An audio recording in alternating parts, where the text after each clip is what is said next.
నమస్తే welcome to CM today నేను మీ మధు కీలా వరంగల్ తహసీల్దార్ బండి నాగేశ్వరరావు ఇంట్లో హన్మకొండలోని చైతన్యపురిలో ఖమ్మంలో ఉన్న ఆయన ఇతర నివాసాల్లో ఏకకాలంలోనే అవినీతి నిరోధక శాఖ అధికారులు భారీగా సోదాలు నిర్వహించారు.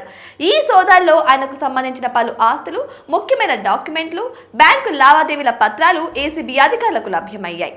అవినీతి ఆరోపణలు, పూర్వ చరిత్ర నాగేశ్వరరావుపై గతంలో అనేక అవినీతి ఆరోపణలు ఉన్నట్టు తెలుస్తోంది.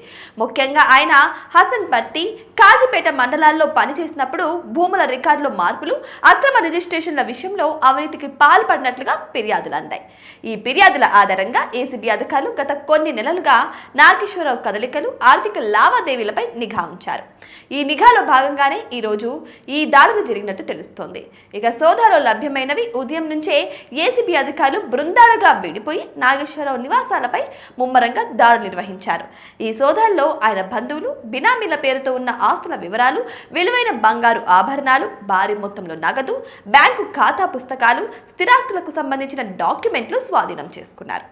ఈ ఆస్తులు ఆయన ఆదాయానికి మించి ఉన్నట్లు అధికారులు గుర్తించారు. దీనిపై విచారణ కొనసాగుతుంది. ఇక ఏసీబీ వాళ్ళు ప్రకటించిన ప్రకారం చూస్తే సోదాల అనంతరం ఏసీబీ అధికారులు ఇలా అంటున్నారు.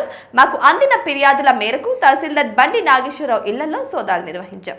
ఈ సోదాల్లో అక్రమాస్తులకు సంబంధించిన కీలక ఆధారాలు లభించాయని వారు చెప్పుకొచ్చారు. తనిఖీలు ఇంకా కొనసాగుతున్నాయని, అన్ని పూర్తయిన తర్వాతే కేసుకు సంబంధించిన పూర్తి వివరాలను మీడియాకు వెల్లడిస్తామని తెలిపారు. ప్రజలు, భూముల సమస్యలు ఉన్నవారు అవినీతి అధికారుల గురించి నేరుగా తమకు ఫిర్యాదు చేయవచ్చని వారు విజ్ఞప్తి చేశారు. ఈ సోదాలు తెలుగు రాష్ట్రాల్లోని అవినీతి అధికారులకు ఒక హెచ్చరికగా భావిస్తున్నారు.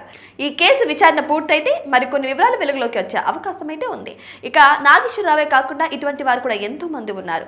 నిజంగానే ఇటువంటి వారందరినీ కూడా ఏసీబీ అధికారులు ఖచ్చితంగా ముమ్మరంగా తనిఖీలు చేసి ఇటువంటి అన్యాయాలన్నీ బయట పెట్టాలని ప్రజలు కూడా కోరుకుంటున్నారు. ఏదేమైనా సరే ఇటువంటి అవినీతి త్రిమింగళాలు ఉన్నంత కాలం రెండు తెలుగు రాష్ట్రాలే కాదు భారతదేశం మొత్తం కూడా బాగుపడదని కూడా అంటున్నారు నెటిజన్లు. మరి ఈ వీడియో గురించి మీకేమనిపించిందో కామెంట్ బాక్స్ కామెంట్ చేయండి. ఇటువంటి మరిన్ని ఇంట్రెస్టింగ్ అప్డేట్స్ కోసం మా ఛానల్ని సబ్స్క్రైబ్ చేసుకోవడం మాత్రం అసలు మర్చిపోకండి.